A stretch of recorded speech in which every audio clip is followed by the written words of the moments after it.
Hello everyone, Ciantier here with the Guild Wars 1 skill review project that I'm doing. I am doing the Assassin profession and currently, and specifically today, or in this video, I will be talking about critical strikes, the primary attribute. Now, as a reminder, you probably want some critical strikes because at 3 ranks, you gain 1 energy whenever you critical hit, 2 ranks you gain 8 energy, or I reversed that, 8 ranks you gain 2 energy, and you gain 3 energy starting at 13 ranks. So you usually want some critical strikes. You also get additional critical hit chance. A bunch of the skills here are going to be like, hey, I like critical hits, or they're going to be dagger moves that ArenaNet decided they wanted to make more specifically assassin. And so, like Ranger, for example, can use daggers really well because it makes all of the attack skills cheaper and things like that. Or Warrior can use some of them reasonably well with like Warrior's Endurance, or there's Dervish can do decently well with them. So a lot of the really specifically powerful or useful or whatever, there's a number of significant dagger skills that are in critical strikes just to kind of make them more specifically an assassin thing. So that and then skills that boost critical hit rate. Excuse me, things like that. So we're going to go ahead and start off with here good old Assassin's Remedy. So this is 5 energy, 1 second cast time, 20 second recharge. It is an enchantment spell. For 30 seconds, your next, the next 8 attack skills you use remove 1 condition. So there's a couple of important things to note about this. First of all, the duration is not the most important part of this because obviously it ends after a certain number of attack skills made or used. This is not attacks. So if I'm just auto-attacking something, that will not trigger Assassin's Remedy. It is specifically using an attack skill. Now, what's nice about this is it removes the condition when you activate that skill, not when that skill hits. So this is a really good way of protecting yourself against something like blind, because if you have blind on you, you can activate your attack skill and remove that blind, and I believe it removes it in time for the attack to actually hit.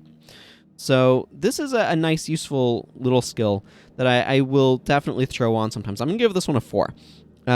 Because it turns out this is a really useful way of dealing with some of those debilitating conditions on you. It's useful for removing things like poison and disease and bleed, obviously. It's not as great for removing crippled, just because it's hard to actually use an attack skill if you can't get up to the enemy. But it is very useful for removing like weakness and blind and things like that. So I like it from that standpoint. It's useful for just keeping them clean of some of those damaging conditions and things like that. So I don't always bring this, but I certainly like this skill, and it is one that I will often like just slot into a bar as kind of like a way to fill out a bar. So quite fond of it. Now, one of the things that we're going to see here with Black Lotus Strike is there's some name scheme stuff that they did with the dagger attack skills. So specifically, the black part means that it cares about hex. That's typically like Black Mantis Thrust and Black Spider Strike. Also, these are under Dagger Mastery, obviously, but they also both care about hexes. So Black Blank means it cares about hexes. Lotus means it provides energy. So, and this might be a Magic the Gathering reference, being Black Lotus being a significant card in that. I don't know for sure, but I believe Magic the Gathering has been cited as an inspiration for some of the systems in this game, build-wise. But Black Lotus Strike is 10 energy with a 6-second recharge. It is a lead attack, so remember, lead attacks are attacks that are usually attacks that you open with. So it has no requirement to use, but will leave a lead attack mark. And leaving that lead attack mark is what's important for allowing it to chain into other skills. So if it hits, Black Lotus Strike strikes for plus 27 damage, and if your target foe is suffering from a hex, you gain 11 energy. So it kind of refunds itself.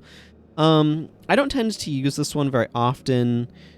So part of the issue here is you only want so many lead attacks, offhand attacks, and dual attacks, and so there's very tight competition for those slots.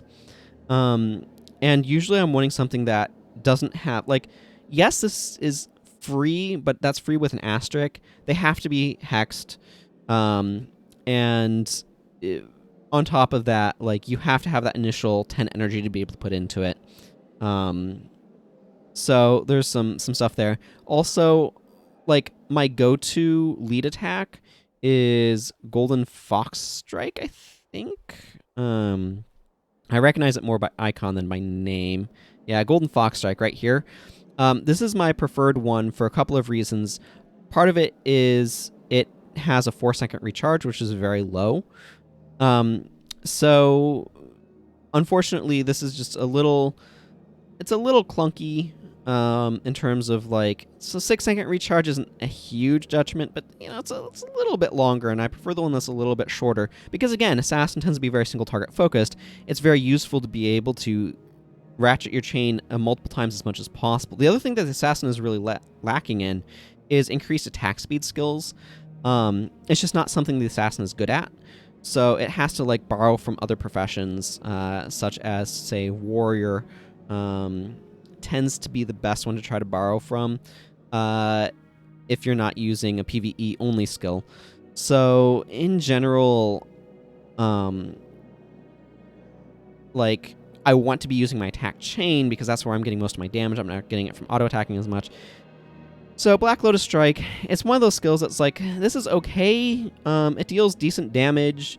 The recharge is all right. But the competition is extremely tight. So, like, you can set up to work with this. But if I'm setting up stuff with hexes, I actually kind of prefer using Black Spider Strike right down here, because this is an offhand that does not have a requirement, or rather it has a requirement of the foe being hexed. The thing is, being able to jump straight from offhand to dual attack is much stronger than gaining energy oftentimes. Or if I want to gain energy, I'll be using Critical Strike as an example. So to me, this one is kind of like this is fine, you can work with it. I don't hate it or anything. It's somewhere... I'm going to give this a 2, because I do feel like there are other options for lead attacks, and this one to really kind of...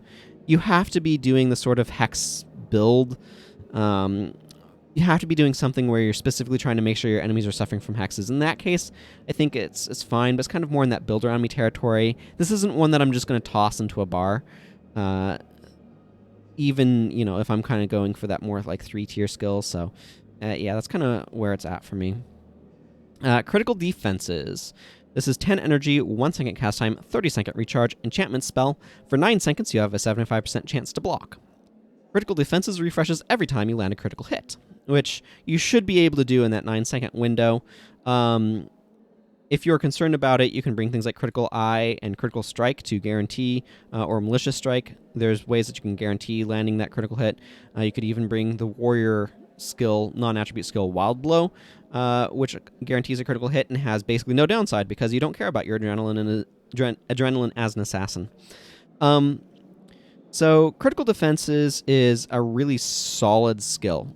This adds a lot of durability because you can you're cutting off 75% of the physical attacks made against you.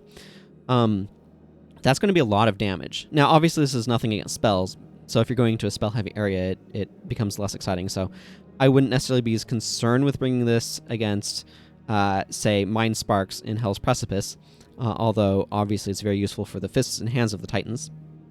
But there are some other options there too. This is a really good defensive option. You're wanting to be in critical strikes already. I'm just not sure whether this is a 4 or a 5. That's the sort of area where it's at.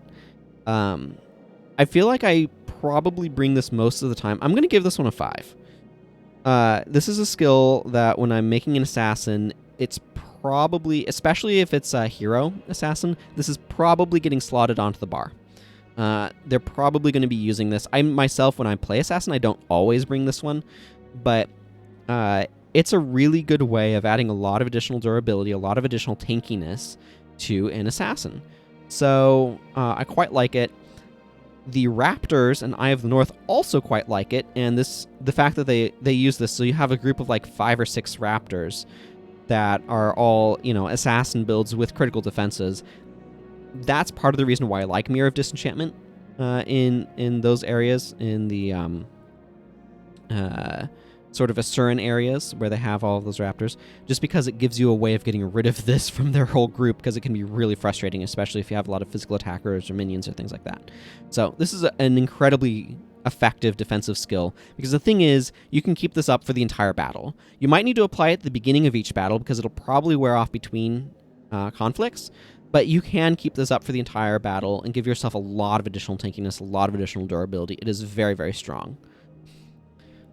Critical Eye. So Critical Eye is 5 energy, 30-second recharge. It has no activation time. It is a skill, so it just applies instantly.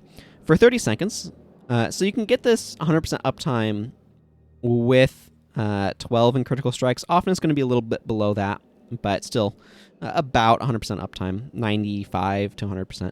So for 30 seconds, you have an additional 13% chance to land a critical hit when attacking, and you gain 1 energy whenever you score a critical hit. So that 1 energy gain from this is on top of the energy gain from critical strikes. So this stacks with that. So this is a 4.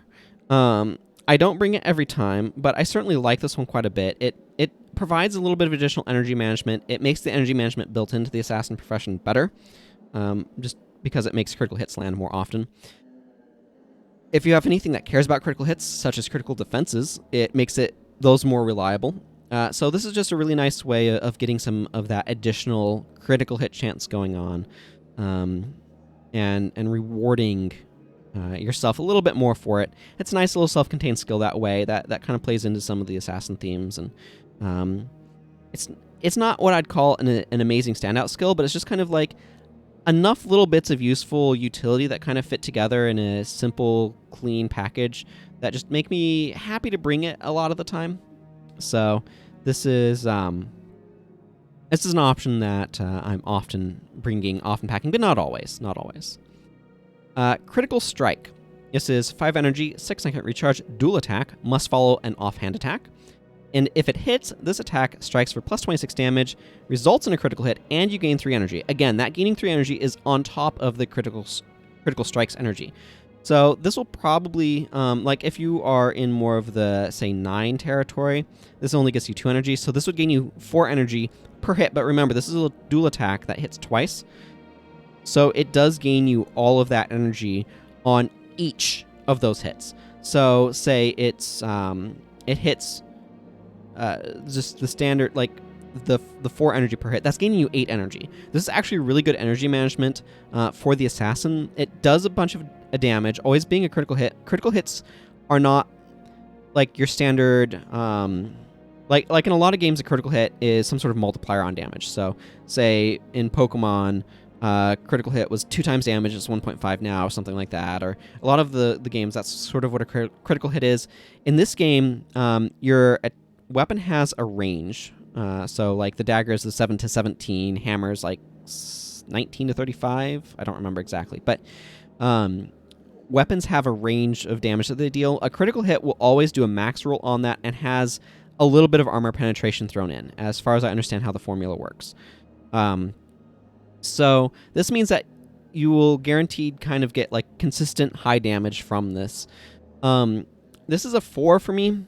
I bring it a lot of the time. I don't automatically bring it. It's not always there, but a very typical bar for me is going to include, say, Critical Eye, Critical Strike, Critical Defenses, Golden Fox Strike, Wild Strike, Death Blossom, and then kind of there's like another there and some random elite such as Wastrel's Collapse or something like that. So I quite like this as a way of managing energy, because assassin bars can get quite energy heavy, and you can find yourself like your energy can be kind of difficult, and especially if you're going for some more expensive skills or things like that, or say a longer dagger chain. So on the surface, a dagger chain looks like it can be lead attack, offhand, dual attack, that's it. But there's lots of ways that you can set up things to kind of go together. So for example, there's offhands that work off of specifically enemies that are knocked down. So you might use a chain of a lead, offhand, dual attack, a dual attack that knocks down, followed by an offhand on an attack, like knockdown attack, followed by another dual attack. That's a 5-skill chain that can get very expensive. So having ways of managing your energy in the middle of that is very, very useful. And there's some chains that you could set up with critical strikes, where you put critical strike sort of in the middle of your chain to just make sure that you have enough energy to execute it all. So there's some considerations there. So yeah, Critical Strike is very, very useful for energy management on Assassin. So it's one that I often will slot onto a bar. Dark Apostasy. This is our first elite skill here. Yeah, first elite skill. It is 10 energy, quarter-second cast time, 15-second recharge, elite enchantment spell. For 14 seconds, every time you successfully land a critical hit, you remove 1 enchantment from your target. If you remove an enchantment in this way, you lose 5 energy or Dark Apostasy ends. So if you're not able to lose 5 energy, this enchantment ends. This is very similar to the Necromancer skill, Order of Apostasy. I don't actually remember which one came first, but they both are like landing hits of some variety will remove enchantments, things like that. So being able to strip enchantments on critical hits is nice. The thing is, Assassin has a couple of other options for removing enchantments. In fact, we're going to see one a little bit later here, Shattering Assault. This one is a very awkward way of doing it. You can make this work. It certainly works really well with Critical Strike. But the thing is, so to dedicate your elite slot to enchantment removal like this type of enchantment removal, means you're going to an area with a lot of enchantments that you want to remove ostensibly, or you're kind of just spending an elite slot on it. Keep in mind, you are part of a party. So you can have teammates that are doing things like bringing Chillblains if the area is that heavy in enchantments that you want to just be able to like nuke all of the enchantments, or Well of the Profane if it's really bad, or Mirror of Disenchantment if it's just kind of there, or whatever. So there are options for enchantment removal. You don't have to do it yourself. And there's also plenty of other options within the Assassin profession for enchantment removal that aren't quite so clunky. This is an interesting design of making it every time you successfully land a critical hit, you remove an enchantment. That's pretty cool. I might consider this skill if it wasn't an elite, but the fact that it takes up your elite slot is just a little too restrictive for me, especially when I have other elite options for removing enchantments that I like better, which we will see shortly. Well, maybe not shortly, but that we'll see down here with Shattering Assault, which also removes enchantments, and does so in a way that I like a bit better. So, Dark Apostasy, I don't think it's terrible, but I am going to give it a 2, just because dedicating your elite to enchantment removal like this really requires... Now, keep in mind, critical strikes will counter the energy loss from this, but dedicating your elite slots to this sort of enchantment removal, this very specific, this is enchantment removal, that's all this is, really means that you are in an area where there are a lot of enchantments that you want to be getting rid of, and that you yourself need to be doing. You can't assign that to one of the other members of your party. So that's quite a lot of requirements. And I feel that there are other options. I prefer Shattering Assault if I'm trying to do that over Dark Apostasy. So that's just kind of where things play out for me. So design-wise, though, I do like the space that this is playing in of, like, let's make our critical hits more dangerous. Deadly Haste. So Deadly Haste is 10 energy, 1 second cast time, 20 second recharge, enchantment spell for 30 seconds, so you can't keep this up 100%. Half-ranged spells cast 41% faster and recharge 41% faster. The increased cast speed is nice. The increased recharge speed is what matters more. So I believe this means that the spell specifically has to have half range. I don't believe it works with any skill that is not half-ranged. This is a 2. Like, let's be honest here. You're not bringing this unless you're using half-range skills. Now, it is important to recognize that Assassin has a bunch of half-ranged spells, because a lot of the deadly arts, for example, and we'll see that when we get there, do have half-range. So that is something that Assassin has plenty of. There are a few in other professions. I guess technically you could use this with Healing Whisper. I don't know why you need to make a 1 second recharge spell recharge in half a second. Making a 1 second cast time spell, which I think it is. Recast faster is nice. Basically, that's not the use case. But there are a few skills here and there that do have that half range restriction on them. That you can pair this with any of them, but that is a very specific build that you're making, and that's not something that I typically am trying to do. So, I believe this can be a role player in some scenarios, but it's one of those things where I feel like I've loosely heard of this being a part of certain builds, but they're not a thing that I've particularly looked into myself. So I feel like this is an interesting build around me, and I appreciate that it exists to kind of facilitate that, but it's nothing I've experimented with, if that makes any sense. Locusts Fury. So this is 10 energy, 1 second cast time, 10-second recharge, an elite enchantment spell. For 30 seconds, you have an additional 50% chance to double strike while using daggers. So if you remember up here with Dagger Mastery, every rank of Dagger Mastery gives you 2% chance to double strike.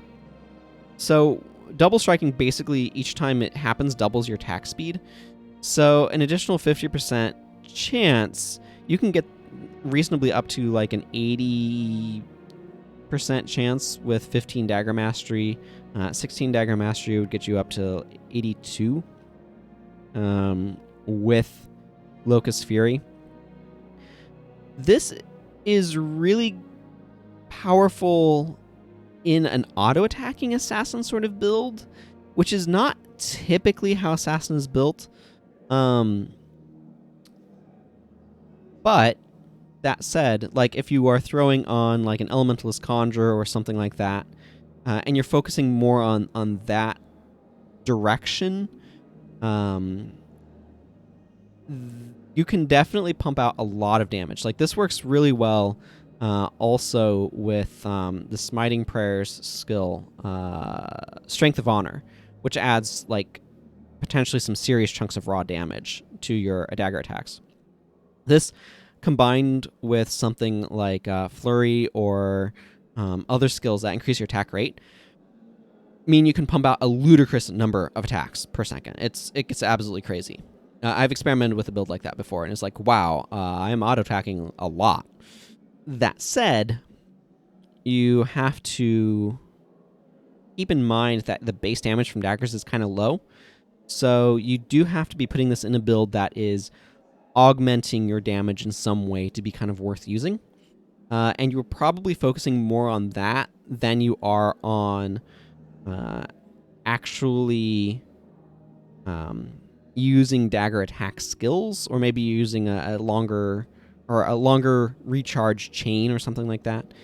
To me, this is a 2. This is kind of a build around me. It's not a skill I would just bring, but in a dedicated sort of build that's built around trying to maximize the effectiveness of increasing my DPS pretty dramatically, Locust Sphere, I think that's a really cool space to play in. It should be noted that this is a really cool way of doing increased attack speed that stacks with regular increased attack speed, and I think that's really cool as well. So I certainly like the design of the skill. It's playing around in a really interesting space. It would be nice if it was just like, for 30 seconds, you always double strike while using daggers. There's no reason not to kind of make it that way. But, you know, getting up to that 80% is good enough for the most part. So, I don't know. Maybe it could have been 70% or something like that just to make it 100%. But it's probably good enough for its purposes. It's just most of the time you're focusing on other things with Assassin rather than just kind of auto-attack DPS. So it loses some of its general interest. So I do think you need to build around it. Malicious Strike. This is 5 energy, 6-second recharge, melee attack. So this works with any melee weapon. Because it's a melee attack, so it's not specifically a dagger skill. So it should be noted, by the way, that dual attacks, lead attacks, and offhand attacks are specifically dagger attacks. They are dagger attack skills. They do not work with any weapon other than daggers, unless something weird is specified. So the only example that I know of offhand of that is actually a PvE only skill we'll talk about much, much later, which I should have. Sneak attack right here. This is specifically a melee attack that counts as a lead attack. It is not a lead attack because a lead attack is a dagger attack. So that's just an important consideration that I should probably have clarified in the first episode, but whatever, here we are. So Malicious Strike works with any weapon, and if it hits a foe suffering from a condition, so specifically it has to hit a foe suffering from a condition to get its effects here, which is dealing plus 26 damage and being always a critical hit. It's a pretty low bar, and I've occasionally brought this skill. I like this skill a little bit more if I'm using a non-dagger weapon that this obviously then works with, just because in that case I'm probably bringing like Way of the Master, and like Malicious Strike fits nicely on that. So if I'm like using an axe or a scythe or something like that, I like Malicious Strike there because this deals a nice chunk of plus damage, and gets me a nice critical hit for energy gain from critical strikes, things like that. But you do have to be having conditions going around. That's not a huge requirement, though. And certainly, just generically, any condition like that, you probably want those going on. To me, this is kind of generally useful enough to get like a 3. I don't typically bring it on more of a standard assassin bar. I want to focus, because most of the time I want dagger skills, the lead offhand and dual attacks, that tend to be a lot more powerful. But this is kind of a nice filler sort of skill that I'm kind of happy to bring for some additional damage, and things like that. So it's fine. Plays into sort of the assassin taking advantage of the weakness of its enemies by like disabling them with conditions and then capitalizing on that. That's kind of a sub-theme that we'll see through Assassin here. Okay, Palm Strike. So Palm Strike is 5 energy, 3/4 second activation time, 7-second recharge, elite skill. Target touched foe takes 54 damage and is crippled for 4 seconds. This skill counts as an offhand attack. So a couple of important things to note. First of all, this will get through like block and blind and things like that. So it gets through stuff that ordinarily stops attacks, which might be useful. The other thing is it cripples the foe, so that lets you catch up to them, or prevents them from running away as easily, which is really a useful thing. But most significantly, this counts as an offhand attack, which means that you can do a lot of dual attacks straight from this. So Palm Strike into, say, Twisting Fangs, or Death Blossom, or Critical Strikes, or whatever, any number of other skills. This is a neat skill, kind of a nice skill in that regard. The recharge is kind of nice. The 54 armor ignoring damage is certainly useful. Obviously, touch range is not a huge downside because you want to follow it up with a melee attack anyway, so that's not a huge issue. The energy cost is nice, being only 5. It does take up your elite skill slot, though, and that's an important consideration. To me, this is like a 3. This is like... So one of the things I think we're going to see with Assassins is I think we're going to end up seeing a lot of 3s. There's a lot of skills that are like, yeah, this is just fine, but it's trying to compete in an area where it just can't quite push past the cusp. And that's certainly going to be true once we get to Dagger Mastery. But Palm Strike is it's one of those elites that's like, yeah, this is fine. I should probably consider this a little bit more often than I do. The effect is really useful. Being able to jump straight to a dual attack is great. Potentially being able to ignore things like blocks and stuff like that is great. 4 seconds of crippled is pretty short, but you're probably not needing a lot of time on that. It should be noted also that this can play well with leading off a chain that specifically uses Trampling Ox, which is a dual attack that must follow an offhand attack, so it can follow Palm Strike. That it knocks down crippled foes, so they specifically work really well together. So that's something of note. So to me, Palm Strike is like one of those, like, this is a fine skill. I like the flavor of it. I like the place it's playing in. It's this idea of, oh, I can mix in some martial arts with my dagger usage, and that's really cool. I appreciate that sort of flavor that you see in some of the assassin skills that kind of tries to figure out how do we work the concept of martial arts into a game that is predominantly focused on attacking with weapons and stuff like that. And I think things like Palm Strike are a way that they manage to do that and do so in a way that I feel is mostly successful.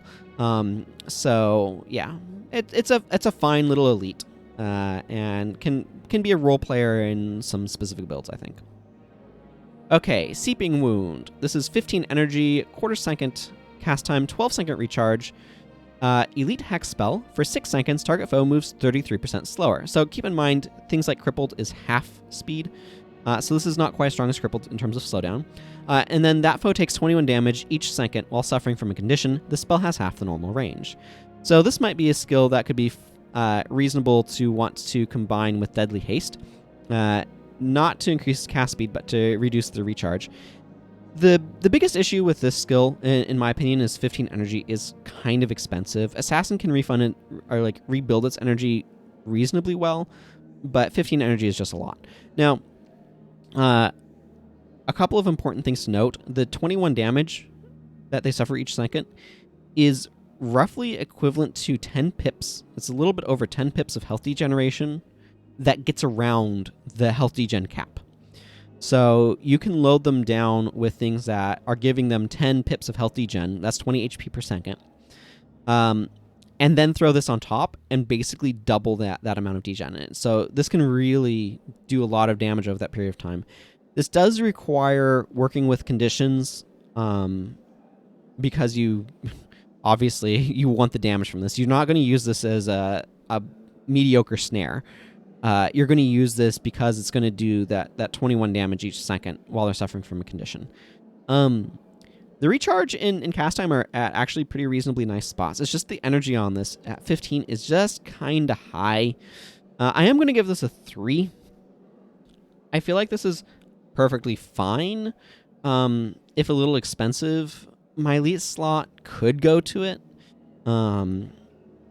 Like, my standard assassin build frame doesn't have a specific elite that it needs to use, so this could probably see some use. It's just the biggest mark against this one, honestly, is just that 15 energy cost. I'd much rather see that at like 10 energy. I think that would probably be reasonable. But anyway, if you do want to get hexes on things, this is an okay way of doing it as well. It's a relatively quick recharging hex. But it's a very expensive way of doing that. Sharpen daggers. This is 5 energy, 1 second cast time, 20 second recharge. Enchantment spell. For 25 seconds, your dagger attacks cause bleeding for 13 seconds. So this is just like your auto attacks and stuff. This is a really good way of spreading bleeding around. This is probably like there's barbed arrows that also is very similar in that it makes all of your bow attacks inflict bleeding on hit. But this one is less awkward to use.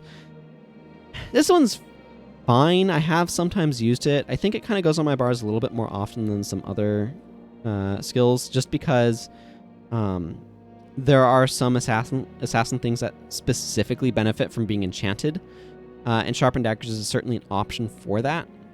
I'm going to give this guy a 3. It's if you want to be enchanted, and again, there's a whole bunch of skills here. The golden prefix here, all of these are we do an effect if you are enchanted. So there's a bunch of assassin skills that are like I want to be enchanted, and so something like Sharpen daggers is a nice simple way of doing that. Critical defenses can be a little bit less reliable because it can drop. Assassin's Remedy is another good choice, though, for that sort of skill, honestly. So you can kind of pick what sort of effect you want and where you want to go and things like that. But Sharpen daggers is certainly an okay option. It does also become very attractive if you're trying to take advantage of conditions on enemies. In that case, this is a nice way of reliably inflicting bleed. So if you are wanting to intentionally do that, it's nice. Plays around in kind of a useful space in that regard. So this is one of those skills that's kind of like, yeah, this is fine. It has some nice synergies. A little bit of additional DPS can be nice, but bleeding is not the most exciting condition. So your mileage may vary a little bit there. Shattering Assault. So this is 10 energy, 6 second recharge. It is an elite dual attack. It must follow an offhand attack, and if it hits, you deal 41 damage. That's like just raw 41. I believe it's armor ignoring damage. And your target loses 1 enchantment. This attack cannot be blocked. So this is my sort of if I'm really wanting heavy-duty enchantment removal from the assassin, this is probably my go-to skill for that. So first of all, it hits twice. So this is 41 damage is actually like 82. And them losing an enchantment is actually 2 enchantments. And this is like reliably doing so. So like I was mentioning this when I was talking about Dark Apostasy, right? Dark Apostasy requires you to critical hit. This just requires you to get an offhand mark on the enemy, so that way you can use the Shattering Assault on them. And there are ways of doing that reliably. So the fact that this cannot be blocked is also really useful, because oftentimes the enchantments you want to remove from your enemy are enchantments that make them block you. So to me, this is kind of one of the better options for removing enchantments from foes. So I quite like it from that regard. I'm going to give this one a 4, actually. I don't bring it that often, and it kind of is playing in 2 space, but I just feel like this is strong enough, because one of the other reasons you might want to bring this is because you want an unblockable attack. It's usually not going to get brought, if I'm being honest, but this is always one of those skills that's kind of in the back of my mind of like, oh yeah, and there's Shattering Assault if I want to specifically be able to deal with enchantments. So I'm going to kind of give it a higher rating perhaps than on the surface it deserves, just from that sort of standpoint.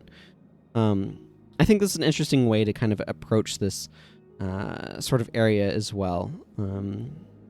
So I like Shattering Assault in terms of what it's doing and how it's doing it, and those sorts of things. Okay. Again, there are other options for dealing with enchantments from other professions that I might look at first. I don't know. The unblockable, though, is really nice. Twisting Fangs. So Twisting Fangs is 10 energy with a 15-second recharge. It is a dual attack. It must follow an offhand attack. And if it hits, Twisting Fangs strikes for plus 18 damage, and struck foe suffers from bleeding and deep wound for 17 seconds. So this is extraordinarily powerful. The plus damage is pretty mediocre, realistically speaking, for daggers, but you're not using it for the plus damage. You're using it because it inflicts deep wound. The bleeding is nice. Don't get me wrong. That's certainly a nice benefit. It's not nothing. And the 18 damage is certainly something as well. And of course, as a dual attack, it hits twice. But it's really the damage impact of the deep wound. And the other thing that's really important is deep wound kind of requires another hit to take effect.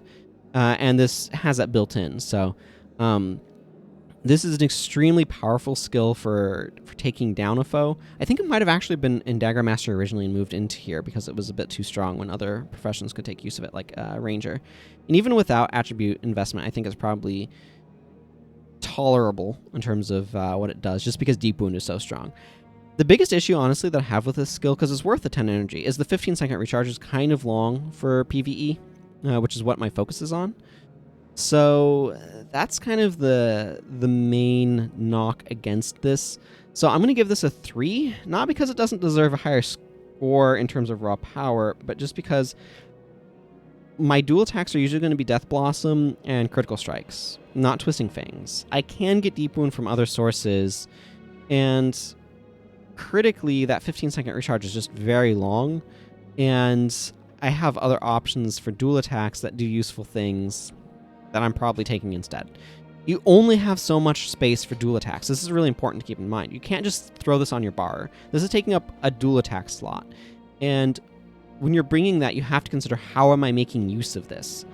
How often can I make use of this, and that sort of thing. So Twisting Fangs is really powerful, but in PvE, it's not necessarily what I need, and more often I'm happy to just use Death Blossom with its ludicrously low 2-second recharge and its area of effect damage. So that's kind of the main issue here with Twisting Fangs, because it's really powerful, but that 15-second recharge is kind of a big deal.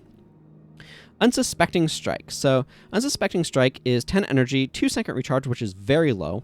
It is a lead attack, which is really nice. If this attack hits, you strike for plus 29 damage, and if your target was above 90% health, you deal an additional 63 damage.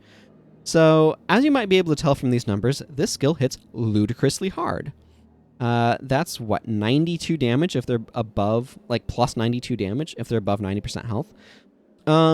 That's not necessarily always reliable because there is typically a good bit of like area of effect going on that's going to lower things, but you know, you can get that a decent amount of the time.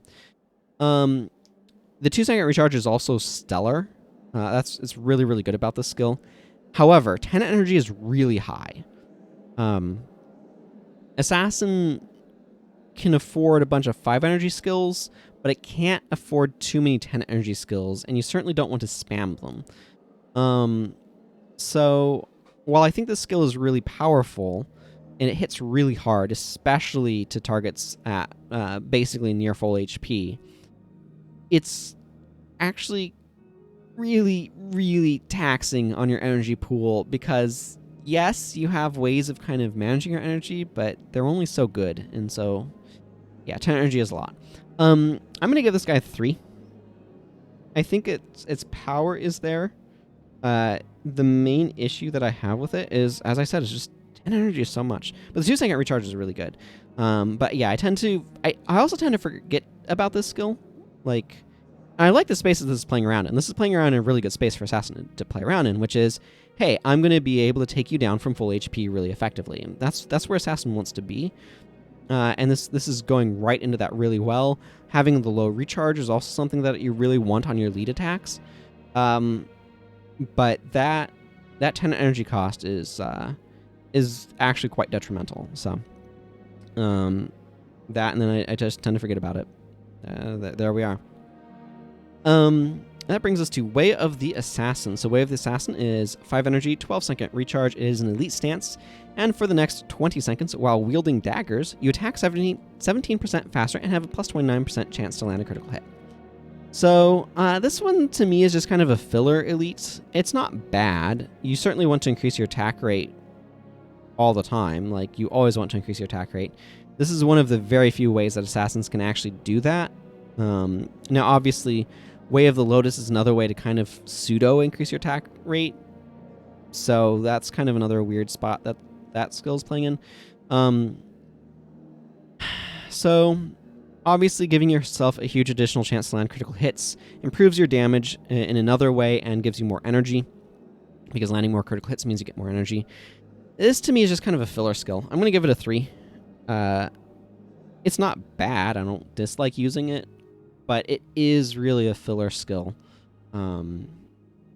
So it's fine on a bar. It does stuff that you want: increased attack speed, more critical hit, but it doesn't do anything exciting. It doesn't do anything particularly interesting. It just does a little bit of stuff that you are happy to have. I'm not upset about running this. I'm not excited to run this. It doesn't inspire me to think of like what sort of interesting build can I make or anything like that. So it's a perfectly adequate skill. Way of the Master. So this is 5 energy, 1/4 second cast time, 30-second recharge enchantment spell. For 60 seconds, while wielding a non-dagger weapon, you have an additional 27% chance to land a critical hit. So I really like the design of this skill. I really like the space it's playing around in. It is saying assassins are good at critical hits. And Way of the Master says I can be good at critical hits with any weapon. So this is really cool, especially with like a bow build. There's some skills in bows, like Keen Arrow, Disrupting Accuracy, that especially like critical hits. That this obviously plays really well with. And like with Critical Eye on top, you can get some really high critical hit chances, which is really cool. So I really like the space this is playing around in. Obviously, this skill is completely useless if you're doing a traditional dagger-based assassin. So this is like a 2. It's the sort of 2 that if I am making a build that uses a weapon other than dagger, I'm like 99% of the time I'm bringing this, because having that increased crit chance is really, really useful and really nice. There's maybe some times where I wouldn't bring it, but most of the time I'm bringing this if I am wielding something other than a dagger. But that said, like that's kind of more of it's a thing you can do. Works real well with scythes. In fact, I believe the skill was single-handedly responsible for getting scythes kind of a unique nerf to their critical hits, because of assassins getting so many crits with them, because scythe crits used to be real strong. So Way of the Master is, like I said, really cool design. Really like the space it's playing around in. But it's not a skill you just bring on any assassin bar. So that's kind of the spot that it is in for me. So anyway, that goes ahead and wraps up Critical Strikes. So next time we will talk about Dagger Mastery. Until then, everyone, take care. Goodbye.